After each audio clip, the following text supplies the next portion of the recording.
ਸਤਿ ਸ਼੍ਰੀ ਅਕਾਲ। ਤੁਸੀਂ ਜੁੜੇ ਹੋਏ ਹੋ ਪੰਜਾਬੀ ਰੇਡੀਓ USA ਦੇ ਨਾਲ ਤੇ ਮੈਂ ਹਾਂ ਪ੍ਰਵੀਨ ਸ਼ਰਮਾ। ਦੋਸਤੋ, ਪਿਛਲੀ ਰਿਪੋਰਟ ਦੇ ਵਿੱਚ ਇੱਕ ਰਿਪੋਰਟ ਦੇ ਵਿੱਚ ਆਪਾਂ ਜ਼ਿਕਰ ਇਹ ਕੀਤਾ ਸੀਗਾ ਕਿ ਪੰਜਾਬ ਦੇ ਕਿਹੜੇ-ਕਿਹੜੇ ਉਹ ਅਫਸਰ ਨੇ, ਕਿਹੜੇ-ਕਿਹੜੇ ਉਹ ਸਿਆਸਤਦਾਨ ਨੇ ਜਿਨ੍ਹਾਂ ਨੇ ਇੱਥੋਂ ਪੈਸਾ ਲੁੱਟ ਕੇ ਰਿਸ਼ਵਤ ਦਾ, ਚਾਹੇ ਉਹ 2 ਨੰਬਰ ਦਾ, ਚਾਹੇ ਉਹ ਕਿਸੇ ਵੀ ਗੈਰ ਕਾਨੂੰਨੀ ਢੰਗ ਨਾਲ ਕਮਾਇਆ ਪੈਸਾ ਲੁੱਟ ਕੇ ਵਿਦੇਸ਼ਾਂ ਦੇ ਵਿੱਚ ਸ਼ਿਫਟ ਕਰ ਲਿਆ। ਇੰਨੇ ਹੀ ਨਹੀਂ, ਇਹ ਵੀ ਦੱਸਿਆ ਸੀਗਾ ਤੁਹਾਨੂੰ, ਇੱਕ ਰਿਪੋਰਟ ਦੇ ਵਿੱਚ ਜ਼ਿਕਰ ਕੀਤਾ ਸੀਗਾ ਕਿ ਪੰਜਾਬ ਦੇ ਕਿਹੜੇ-ਕਿਹੜੇ ਅਫਸਰ ਨੇ, ਬਿਊਰੋਕਰੇਟਸ ਨੇ ਜਿਨ੍ਹਾਂ ਨੇ ਇੱਥੇ ਤਨਖਾਹਾਂ ਵੀ ਲਈਆਂ, ਮਤਲਬ ਇੱਥੋਂ ਛੁੱਟੀ ਲਈ ਤੇ ਵਿਦੇਸ਼ਾਂ ਦੇ ਵਿੱਚ ਜਾ ਕੇ ਕੈਨੇਡਾ ਵਰਗੇ ਮੁਲਕਾਂ ਦੇ ਵਿੱਚ PR ਲੈ ਲਈ। ਪਰ ਕੀ ਹੁਣ ਤੁਹਾਨੂੰ ਪਤਾ ਵਾ ਕਿ ਇਹ ਤੋਂ ਇਲਾਵਾ ਇੱਕ ਕੰਮ ਹੋਰ ਕੀਤਾ ਜਾ ਰਿਹਾ। ਉਹ ਕੰਮ ਕੀ ਹੈ?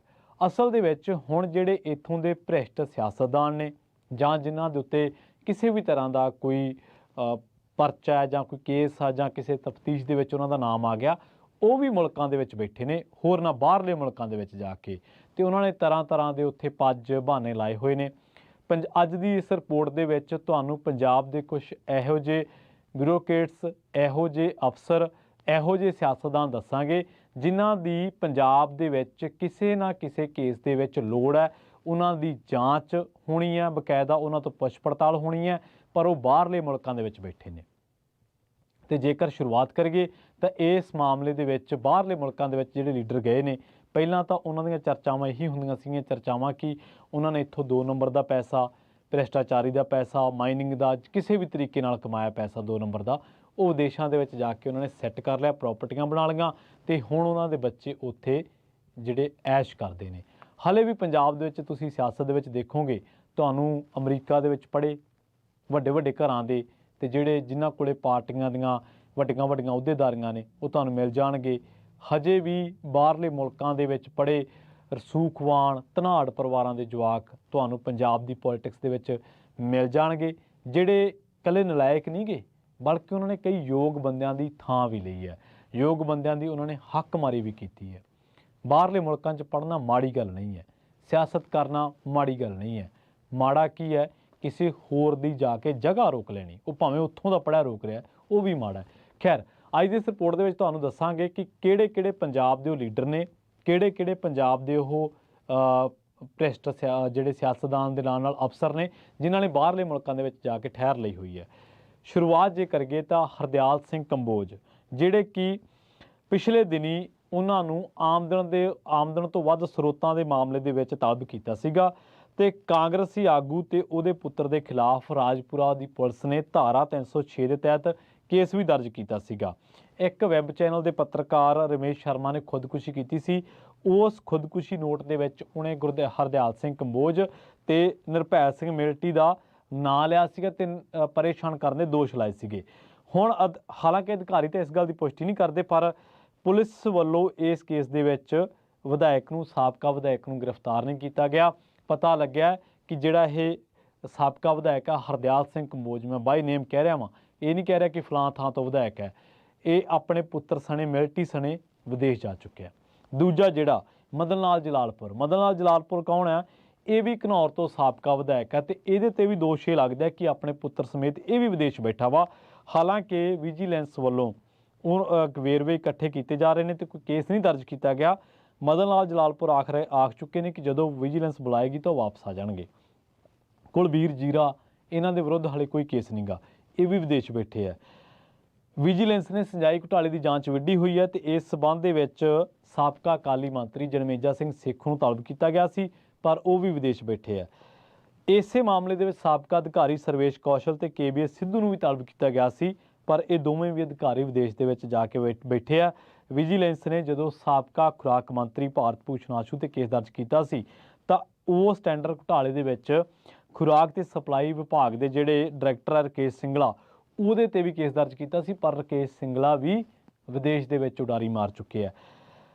ਇੱਕ ਖਰੀਦ ਏਜੰਸੀ ਦਾ ਪਟਿਆਲਾ ਦੇ ਵਿੱਚ ਤੈਨਾਤ ਅਧਿਕਾਰੀ ਵੀ ਕੇਸ ਦਰਜ ਹੋਣ ਮਗਰੋਂ ਵਿਦੇਸ਼ ਜਾ ਚੁੱਕਿਆ ਸੀ। ਵਿਜੀਲੈਂਸ ਸਰਕਾਰੀ ਵਿਭਾਗਾਂ ਤੇ ਨਿਗਮਾਂ ਤੋਂ ਉਹਨਾਂ ਦੇ ਅਧਿਕਾਰੀਆਂ ਜਾਂ ਮੁਲਜ਼ਮਾਂ ਦੇ ਵੇਰਵੇ ਮੰਗੇ ਸਨ ਜਿਨ੍ਹਾਂ ਕੋਲ ਦੂਸਰੇ ਦੇਸ਼ਾਂ ਦੀ PR ਹੈ। ਇਸੇ ਤਰ੍ਹਾਂ ਇੱਕ ਖਰੀਦ ਏਜੰਸੀ ਦਾ ਉੱਚ ਅਧਿਕਾਰੀ ਵੀ ਵਿਦੇਸ਼ ਜਾ ਚੁੱਕਿਆ ਹੈ। ਸਾਬਕਾ ਮੁੱਖ ਮੰਤਰੀ ਚਰਨਜੀਤ ਚੰਨੀ ਵੀ ਵਿਦੇਸ਼ ਦੇ ਵਿੱਚ ਬੈਠੇ ਆ। ਹਾਲਾਂਕਿ ਉਹ ਕਹਿ ਰਹੇ ਨੇ ਕਿ ਮੈਂ ਥੀਸਿਸ ਪੂਰਾ ਕਰਨਾ ਹੈ, ਪਰ ਉਹਨਾਂ ਤੇ ਕਿਸੇ ਤਰ੍ਹਾਂ ਦਾ ਕੇਸ ਵੀ ਜਿਹੜਾ ਵਿਜੀਲੈਂਸ ਨੇ ਦਰਜ ਨਹੀਂ ਕੀਤਾ। ਤੇ ਪਰ ਵਿਜੀਲੈਂਸ ਦੇ ਭਤੀਜੇ ਤੋਂ ਭਾਣਜੇ ਤੋਂ ਈਡੀ ਨੇ ਪੁੱਛ ਪੜਤਾਲ ਜ਼ਰੂਰ ਕੀਤੀ ਸੀ ਜਦੋਂ 10 ਕਰੋੜ ਰੁਪਈਆ ਘਰੋਂ ਨਿਕਲਿਆ ਸੀ ਤੇ ਦੱਸਣਾ ਔਖਾ ਹੋ ਗਿਆ ਸੀਗਾ ਕਿ 10 ਕਰੋੜ ਰੁਪਈਆ ਮਿਲਿਆ ਕਿਵੇਂ ਹੈ ਤੇ ਆਇਆ ਕਿਵੇਂ ਘਰੇ। ਤੇ ਇਹ ਜਦੋਂ ਬਰਾਮਦ ਹੋਇਆ ਸੀ ਤਾਂ ਉਦੋਂ ਸੀਐਮ ਚੰਨੀ, ਤਤਕਾਲੀ ਸੀਐਮ ਚੰਨੀ ਦੀ ਆਲੋਚਨਾ ਬਹੁਤ ਹੋਈ ਸੀ। ਹੁਣ ਦੇਖੋ ਕਿ ਵਿਦੇਸ਼ ਜਿਹੜਾ ਵਾ, ਕਿ ਬਾਹਰਲੇ ਮੁਲਕ ਜਿਹੜੇ ਆ, ਕਿ ਇਹ ਉਸ ਤਰ੍ਹਾਂ ਦਾ ਰਾਹ ਬਣ ਚੁੱਕਿਆ ਜਾਂ ਟਿਕਾਣਾ ਬਣ ਚੁੱਕਿਆ ਕਿ ਪੰਜਾਬ ਦੇ ਵਿੱਚੋਂ ਆਮ ਲੋਕਾਂ ਦੀ ਲੁੱਟਮਾਰ ਕਰੋ, ਉਹਨਾਂ ਤੇ ਵਧੀਕੀਆਂ ਕਰੋ, ਜਦੋਂ ਕੋਈ ਕੇਸ ਹੋ ਗਿਆ ਤੇ ਜਾ ਕੇ ਬਾਹਰ ਬਹਿ ਜਾਓ। ਕੀ ਇਸ ਵਾਸਤੇ ਸੀ?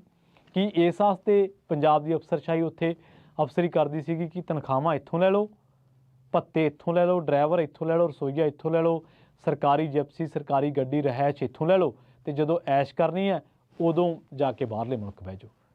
ਕੀ ਇਹ ਗਲਤ ਨਹੀਂ ਹੈ? ਇਹ ਗਲਤ ਹੈ, ਕਾਨੂੰਨਨ ਤੌਰ ਤੇ ਵੀ ਇਹ ਗਲਤ ਹੈ ਕਿ ਜੇਕਰ ਕਿਸੇ ਏਜੰਸੀ ਨੇ ਕਿਸੇ ਤਫਤੀਸ਼ੀ ਜਾਂਚ ਦੇ ਵਿੱਚ, ਕਿਸੇ ਤਫਤੀਸ਼ੀ ਕੇਸ ਦੇ ਵਿੱਚ ਤੁਹਾਡੀ ਲੋੜ ਹੈ ਤੇ ਤੁਸੀਂ ਬਾਹਰਲੇ ਮੁਲਕ ਬੈਠੇ ਹੋ ਤੇ ਬਾਅਦ ਦੇ ਵਿੱਚ ਕਹਿੰਦੇ ਹੋ ਕਿ ਜਦੋਂ ਫਲਾਣਾ ਕੋਈ ਸੱਦੂਗਾ ਤੇ ਉਦੋਂ ਆ ਜਾਓ। ਇਹ ਜਿੱਥੇ ਕਾਨੂੰਨਨ ਤੌਰ ਤੇ ਗਲਤ ਆ, ਉੱਥੇ ਬੇਸ਼ਰਮੀ ਦੀ ਵੀ ਹੱਦ ਆ, ਲਾਹਨਤ ਦੀ ਗੱਲ ਆ। ਇਹ ਅਖਲਾਕੀ ਤੌਰ ਤੇ ਵੀ ਸਹੀ ਨਹੀਂ ਹੈ ਕਿ ਤੁਸੀਂ ਜਿਹੜੇ ਸੂਬੇ ਦੇ ਵਿੱਚ ਤੁਹਾਨੂੰ ਇੰਨਾ ਕੁਝ ਸੂਬੇ ਨੇ ਦਿੱਤਾ, ਜਿੱਥੇ ਤੁਸੀਂ ਅਧਿਕਾਰੀਆਂ ਤੋਂ ਸਲੂਟ ਮਰਵਾਏ, ਜਿੱਥੇ ਤੁਹਾਨੂੰ ਲੋਕਾਂ ਨੇ ਸਾਹਿਬ ਜੀ ਕਿਹਾ, ਜਿੱਥੇ ਤੁਹਾਨੂੰ ਲੋਕਾਂ ਨੇ ਮੰਤਰੀ ਸਾਹਿਬ ਕਿਹਾ, ਜਿੱਥੇ ਤੁਹਾਨੂੰ ਲੋਕਾਂ ਨੇ ਇੱਜ਼ਤ ਦਿੱਤੀ, ਤੁਹਾਨੂੰ ਮੈਂਡੇਟ ਦਿੱਤਾ, ਤੁਸੀਂ ਬੇਸ਼ਰਮੀ ਦੀ ਹੱਦ ਟੱਪ ਕੇ 4 ਛਿਲੜਾਂ ਦੀ ਖਾਤਰ ਤੇ ਜਦੋਂ ਉੱਥੇ ਲੋੜ ਪਈ ਤੁਹਾਡੀ, ਜਦੋਂ ਉੱਥੇ ਤੁਸੀਂ ਗੁਨਾਹ ਕੀਤੇ, ਜਦੋਂ ਉੱਥੇ ਤੁਸੀਂ ਲੋਕਾਂ ਤੇ ਵਧੀਕੀਆਂ ਕੀਤੀਆਂ, ਜਦੋਂ ਲੋਕਾਂ ਦੀਆਂ ਜ਼ਮੀਨਾਂ, ਪੈਲੀਆਂ, ਪਲਾਟ ਨੱਪੇ, ਜਦੋਂ 2 ਨੰਬਰ ਦਾ ਕੰਮ ਕੀਤਾ ਤੇ ਜਦੋਂ ਤੁਹਾਡੇ ਤੇ ਕਾਨੂੰਨ ਨੇ ਸ਼ਿਕੰਜਾ ਕੱਸਿਆ ਤੇ ਤੁਸੀਂ ਉਹਨਾਂ ਲੋਕਾਂ ਦੇ ਫਤਵੇ ਨੂੰ, ਉਹਨਾਂ ਹੀ ਕੁਰਸੀਆਂ ਨੂੰ ਠੋਕਰ ਮਾਰ ਕੇ ਵਿਦੇਸ਼ ਨੱਸ ਗਏ। ਇਹ ਗਲਤ ਹੈ, ਅਖਲਾਕੀ ਤੌਰ ਤੇ ਲਾਹਨਤ ਭਰਿਆ ਕੰਮ ਹੈ। ਜਿਹੜੀਆਂ ਕੁਰਸੀਆਂ ਤੇ ਬੈਠਿਆਂ ਨੂੰ ਤੁਹਾਨੂੰ ਸਾਹਿਬ ਜੀ ਕਿਹਾ ਜਾਂਦਾ ਸੀ, ਜਿਹੜੀਆਂ ਕੁਰਸੀਆਂ ਤੇ ਬਿਠਾ ਕੇ ਤੁਹਾਨੂੰ ਸਤਿਕਾਰ ਦਿੱਤਾ ਜਾਂਦਾ ਸੀ, 1.5 ਲੱਖ ਰੁਪਏ ਦੀਆਂ ਤਨਖਾਹਾਂ ਦਿੱਤੀਆਂ ਜਾਂਦੀਆਂ ਸੀ, ਡਰਾਈਵਰ ਮਿਲਦੇ ਸੀ, ਤੁਸੀਂ ਉਹਨਾਂ ਕੁਰਸੀਆਂ ਦੀ ਵੀ ਲੋਕ ਲੱਜਾ ਨਹੀਂ ਰੱਖੀ। ਤੁਸੀਂ ਮੌਕਾ ਪ੍ਰਸਤ ਲੋਕ ਆ, ਬੇਈਮਾਨ ਤੇ ਭ੍ਰਿਸ਼ਟ ਲੋਕ ਆ, ਜਿਹੜੇ, ਹਾਲਾਂਕਿ ਮੈਂ ਸਾਰਿਆਂ ਨੂੰ ਨਹੀਂ ਕਹਿੰਦਾ, ਪਰ ਮੈਂ ਉਹਨਾਂ ਲੋਕਾਂ ਨੂੰ ਜ਼ਰੂਰ ਕਹਿਣਾ ਜਿਨ੍ਹਾਂ ਤੇ ਕੇਸ ਦਰਜ ਆ। ਜੇਕਰ ਤੁਸੀਂ ਪਾਕ ਸਾਫ ਆ ਤੇ ਤੁਸੀਂ ਅੱਜ ਹੋ ਜਾਂਚ ਦੇ ਵਿੱਚ ਸ਼ਾਮਲ ਕਿਉਂ ਵਿਦੇਸ਼ੀ ਭੱਜੇ ਹੋ, ਕਿਉਂ ਜਹਾਜ਼ ਚੜ੍ਹੇ ਹੋ? ਜੇਕਰ ਤੁਹਾਡੇ ਕੋਲੇ PR ਹੀ ਹੈ, ਕੋਈ ਤੁਹਾਨੂੰ ਰੋਕਦਾ ਨਹੀਂ ਹੈ, ਪਰ ਅਖਲਾਕੀ ਤੌਰ ਤੇ ਜਿਹੜੀ ਤੁਹਾਡੀ ਜਾਂਚ ਬਣਦੀ ਹੈ, ਜਿਹੜਾ ਤੁਹਾਡੇ ਤੇ ਕੇਸ ਦਰਜ ਹੈ, ਉਹਦਾ ਸਾਹਮਣਾ ਤਾਂ ਕਰੋ ਨਾ। ਇਹ ਕੀ ਹੋਇਆ ਕਿ ਉੱਥੇ ਜਾ ਕੇ ਪਾਰਟੀ ਨੇ ਟਿਕਟ ਦੇਤੀ, ਪਾਰਟੀ ਨੂੰ 4 ਛਿੱਲੜ ਦਿੱਤੇ, ਟਿਕਟ ਦੇਤੀ, MLA ਬਣ ਗਏ, MLA ਬਣ ਕੇ ਪੈਸੇ ਕਮਾ ਲਏ। ਜੇ ਤਾਂ ਕਿਸੇ ਨੇ ਜਾਂਚ ਛੇੜ ਲਈ ਤਾਂ ਠੀਕ ਹੈ, ਜੇ ਤਾਂ ਵਿਜੀਲੈਂਸ ਘਰੇ ਨਹੀਂ ਆਈ ਤਾਂ ਠੀਕ ਹੈ, ਦੂਰੀ ਵਾਰੀ ਫੇਰ ਟਿਕਟ ਮੰਗ ਲਓ ਜੀ ਹਜ਼ੂਰੀ ਬਣ ਕੇ। ਤੇ ਜਦੋਂ ਕਿਸੇ ਜਾਂਚ ਨਾ ਆ ਗਿਆ ਉਦੋਂ ਚੱਕੋ ਪਾਸਪੋਰਟ, ਸਟੈਂਪ ਲਵਾਓ ਤੇ ਬਾਹਰਲੇ ਮੁਲਕਾਂ 'ਚ ਭਾਜੋ। ਇਹ ਲੀਡਰਾਂ ਵਾਲੀ ਗੱਲ ਥੋੜ੍ਹੋ ਹੈ, ਇਹ ਤਾਂ ਕਾਇਰਤਾਂ ਵਾਲੀ ਗੱਲ ਹੈ, ਇਹ ਤਾਂ ਮੂਰਖਾਨਾ ਗੱਲ ਹੈ, ਇਹ ਤਾਂ ਡਿੱਗੇ ਅਖਲਾਕ ਦੀ ਗੱਲ ਹੈ ਕਿ ਜਿੱਥੇ ਮੌਕਾ ਲੱਗਿਆ ਦਾ ਲਾ ਲਿਆ, ਲੁੱਟ ਦਾ ਮਾਲ। ਜੇ ਤਾਂ ਪਤਾ ਲੱਗ ਗਿਆ ਤਾਂ ਠੀਕ ਹੈ, ਨਹੀਂ ਜੇ ਨਾ ਲੱਗਿਆ ਤਾਂ ਉਵੇਂ ਚੱਲੀ ਜਾਂਦਾ, ਜੇ ਲੱਗ ਗਿਆ ਤਾਂ ਉਹ ਚੱਕ ਕੇ ਕੋਈ ਹੋਰ ਰਾਹ ਅਖਤਿਆਰ ਕਰ ਲਓ।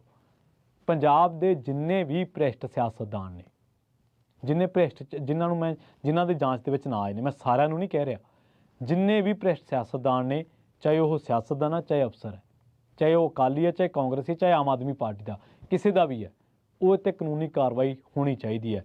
ਜਿਹੜੇ ਮੈਂ ਗੱਲ ਕਰ ਰਿਹਾ ਹਰਦਿਆਲ ਸਿੰਘ ਕੰਬੋਜ ਦੀ, ਇਹਦੇ ਨਾਂ 'ਤੇ LOC ਜਾਰੀ ਹੋ ਗਿਆ ਵਾ। ਹਰਦਿਆਲ ਸਿੰਘ ਕੰਬੋਜ ਜੇ ਬੇਗੁਨਾਹ ਵਾ, ਮਦਨ ਲਾਲ ਜਲਾਲਪੁਰ ਤੇ ਹਰਦਿਆਲ ਸਿੰਘ ਕੰਬੋਜ ਜਾਂ ਜਿੰਨੇ ਵੀ ਆ, ਹਰਕੇਸ਼ ਸਿੰਗਲੇ ਵਰਗੇ ਜਿੰਨੇ ਵੀ ਹੈ, ਜੇ ਤਾਂ ਕੋਈ ਬਿਨਾਂ ਗੁਨਾਹ ਤੋਂ ਵਿਦੇਸ਼ ਬੈਠਾ ਹੋ, ਇੱਕ ਵੱਖਰੀ ਗੱਲ ਹੈ, ਉਹਨੇ ਆ ਜਾਣਾ ਵਾ। ਪਰ ਜਿਨ੍ਹਾਂ ਤੇ ਵੀ ਜਾਂਚ ਆ, ਜਿਨ੍ਹਾਂ ਦਾ ਵੀ ਕੇਸਾਂ ਦੇ ਵਿੱਚ ਨਾਮ ਆ, ਜੇ ਉਹ ਅਖਲਾਕੀ ਤੌਰ ਤੇ ਸਹੀ ਨੇ ਤਾਂ ਉਹਨਾਂ ਨੂੰ ਜਾਂਚ ਦਾ ਸਾਹਮਣਾ ਕਰਨਾ ਚਾਹੀਦਾ। ਜੇ ਆਪਣੇ ਆਪ ਨੂੰ ਕਹਿੰਦੇ ਨੇ ਕਿ ਹਾਂ ਸਾਡੇ ਦੇ ਵਿੱਚ ਕੋਈ ਬੈਕਬੋਨ ਹੈ, ਸੋ ਕਿੰਨਾ ਕੁ ਚਿਰ ਤੁਸੀਂ ਇਸ ਤਰ੍ਹਾਂ ਬਾਹਰਲੇ ਮੁਲਕਾਂ ਦੇ ਵਿੱਚ ਪਨਾਹ ਲਈ ਬੈਠੇ ਰਹੋਗੇ? ਗੈਂਗਸਟਰਾਂ ਨੂੰ ਤਾਂ ਪੁਲਿਸ ਲੱਭ ਰਹੀ ਹੈ, ਗੈਂਗਸਟਰਾਂ ਬਾਰੇ ਤਾਂ ਦੋਸ਼ ਕਿਹਾ ਜਾਂਦਾ ਹੈ, ਗੈਂਗਸਟਰਾਂ ਬਾਰੇ ਤਾਂ ਤੁਸੀਂ ਬੜਾ ਸਟੇਜਾਂ ਤੋਂ ਵੜਕਦੇ ਹੁੰਦੇ ਆ ਕਿ ਜੀ ਇਹ ਗੈਰ ਕਾਨੂੰਨੀ ਅਨਸਰ ਨੇ, ਇਹਨਾਂ ਨੇ ਇਹ ਕਰਤਾ। ਗੈਂਗਸਟਰ ਤਾਂ ਲੁਕ ਰਹੇ ਨੇ, ਉਹਨਾਂ ਨੂੰ ਤਾਂ ਲੱਭਿਆ ਜਾ ਰਿਹਾ, ਪਰ ਕੀ ਕਾਨੂੰਨੀ ਤੌਰ ਤੇ ਤੁਸੀਂ ਉਹਨਾਂ ਨਾਲੋਂ ਘੱਟ ਆ? ਜੇਕਰ ਕੇਸ ਦੇ ਵਿੱਚ ਨਾਮ ਆ, ਜੇਕਰ ਕਿਸੇ ਜਾਂਚ ਦੇ ਵਿੱਚ ਨਾਮ ਆ, ਤੇ ਬੇਗੁਨਾਹੀ ਸਾਬਤ ਕਰਨ ਲਈ ਸਾਹਮਣਾ ਕਰੋ, ਭੱਜਦੇ ਕਾਹਤੋਂ ਆ? ਤੇ ਇਹੀ ਗੱਲ ਜੇ ਕਿਸੇ ਆਮ ਬੰਦੇ ਤੇ ਹੋਵੇ ਨਾ, ਤੇ ਪੁਲਿਸ ਤੇ ਏਜੰਸੀਆਂ ਘਰੋਂ ਚੱਕ ਕੇ ਲੈ ਜਾਂਦੀਆਂ। ਪਰ ਇਹਨਾਂ ਵਾਰੀ ਕਾਨੂੰਨ ਕੁਛ ਹੋਰ ਹੈ। ਜਲਦ ਮਿਲਾਂਗੇ ਇੱਕ ਹੋਰ ਨਵੀਂ ਰਿਪੋਰਟ।